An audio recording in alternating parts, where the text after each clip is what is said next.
Out of all those books that you had access to, you ain't never had access to a Bible?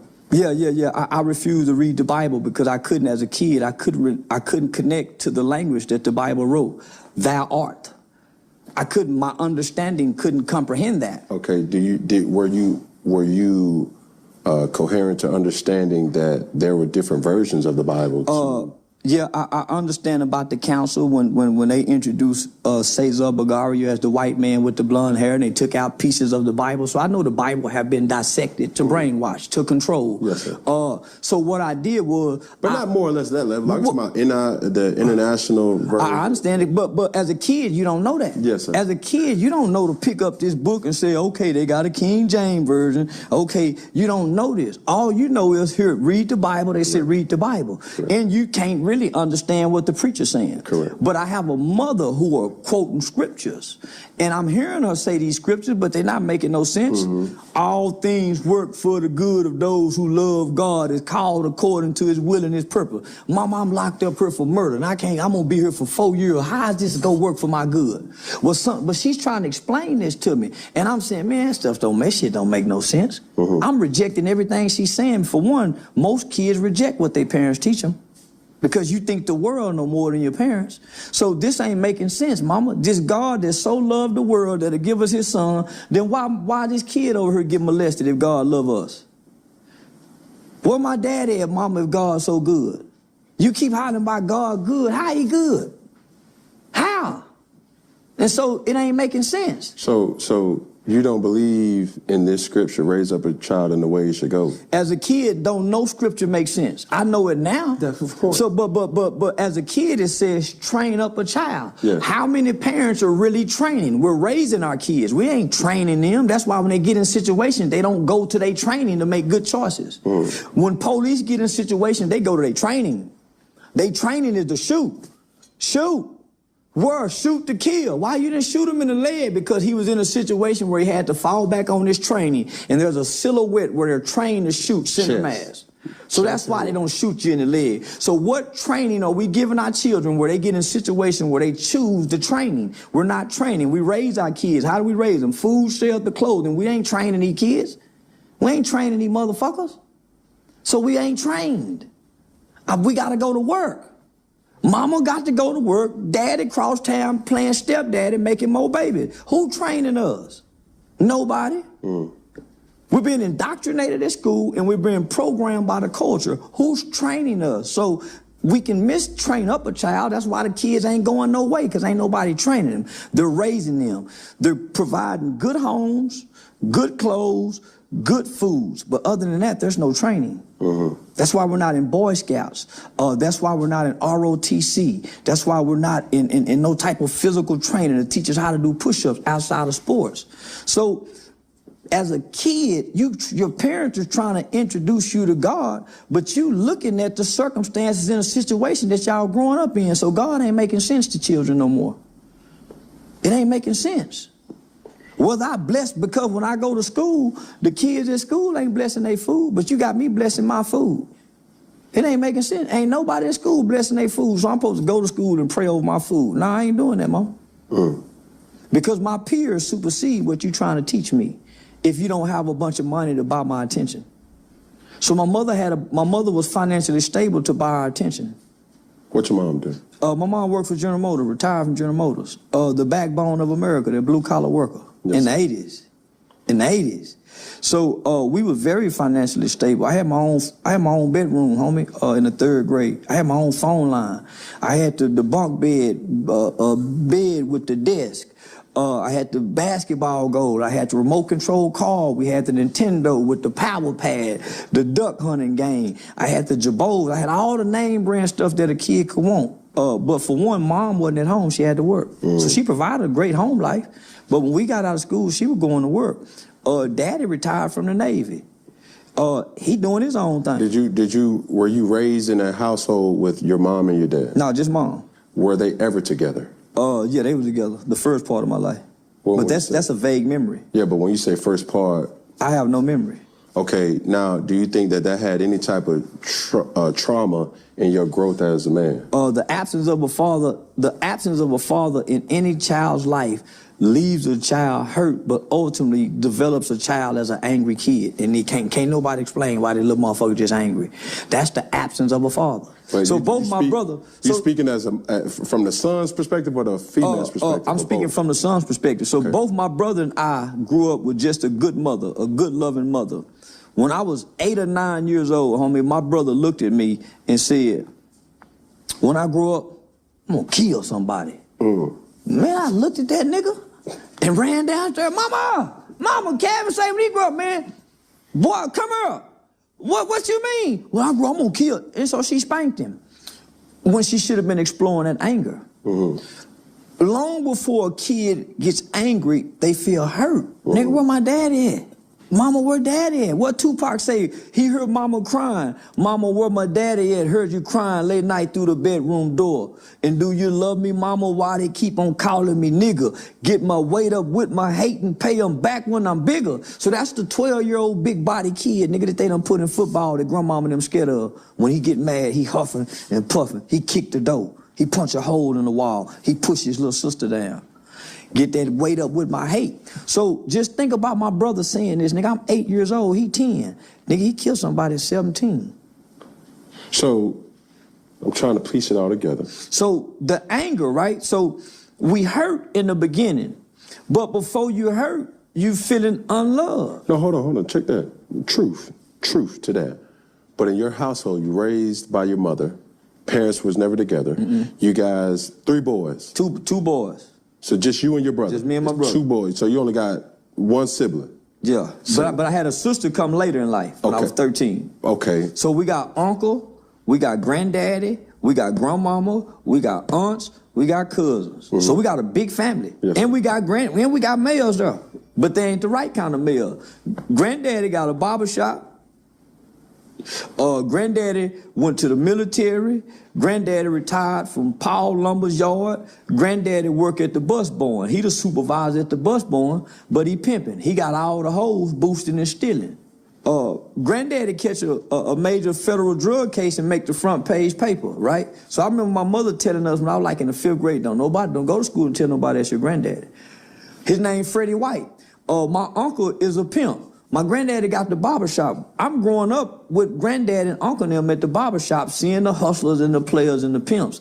It's the black exploitation era. It's the 80s. So I got men in my life, but my mother is contrasting and countering what we're seeing. Right. She trying to raise us to be opposite of her brother and her daddy. So she's trying to instill good morals. But nigga, who fucks up the kids more than the bullshit uncles in the black family? Because Uncle Wayne is the pimp with the Rolls Royce.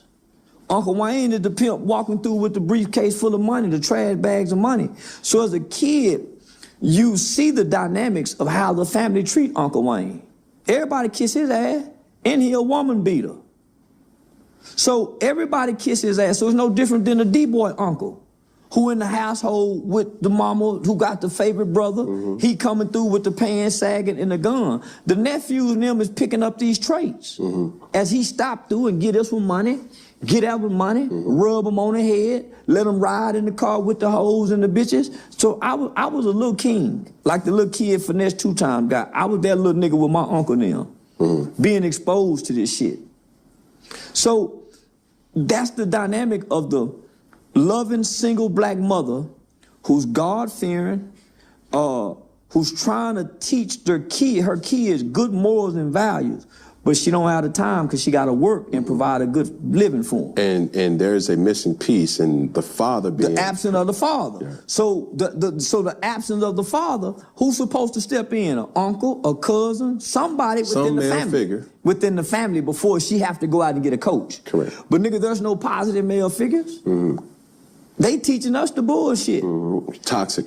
And they telling us don't listen to your mama. Boy, you gonna be a trick listening to your mama. So they really got you. So as a child, you're battling different things. Don't listen to your uncles, and your uncle saying, don't listen to your mama don't know what she talking about. You see what I'm saying? You're gonna be a little bitch. You know what I'm saying? Hey, you gonna be a man. Da da da da. We all go through those types. So not only that, when mama leaves, just like every other kid, what we do, we cut on that television. Mm-hmm. So now, when we cutting on the television at this time, homie, excuse me, gangsterism being introduced. Mm-hmm. Nigga, mama at home. And what I see on TV is being propagated. It's being glorified. Imagery, right? It's no more Big Daddy Kane's. There's no more Kid and Play. It's no more MC Hammer niggas dancing. Imagery is now being subjected to children through the hip hop culture. The bad boy, the outlaw. Come on, homie. NWA, the gangster. Yeah. Nigga, fuck school. I pull a G about a week. Fuck school. Just that small line right there in a rap song.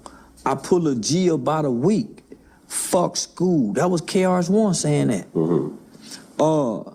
So when I cut off my television, nigga, them images that I see, that's like Uncle Wayne, the pimp. Yeah, that's who you relate to. Come on now. So now I'm spending the night over my homeboy houses. Nigga, they brothers, uncles is drug dealers and gangsters. They looking like the imagery. Mm-hmm. So now we're starting to take on the image. How do we learn the behavior of gangsters? Through the lyrics in the movies are now being shown to us. Mm-hmm. Now, rather than us wanting to play football, nigga, we want to be too sweet. We playing too sweet. The guy that can whoop everybody in prison in the movie Penitentiary. Mm-hmm. Instead of doing kung fu and doing karate, nigga, we playing high top and rocket on Colors. So, mama at work while all this dynamics is changing. With no absolute clue. Don't have a clue what's going on because nobody is hip to this new culture, really. Yes, sir. So now you have people who are becoming aware of the words in these lyrical contents, and now they're starting to put parental advisory labels on tapes. But mama and them don't have the time to sit and listen to this shit. They tired. They getting out work tired. Mm-hmm. Then one of us is having problems in school, so she got to take out work to come deal with this one. So because she's dealing with this one, guess what? The younger one flying under the radar getting in trouble because the oldest one is getting in so much trouble. Right. And that's what's happening in these households. And it's becoming overwhelmed. It's only one parent.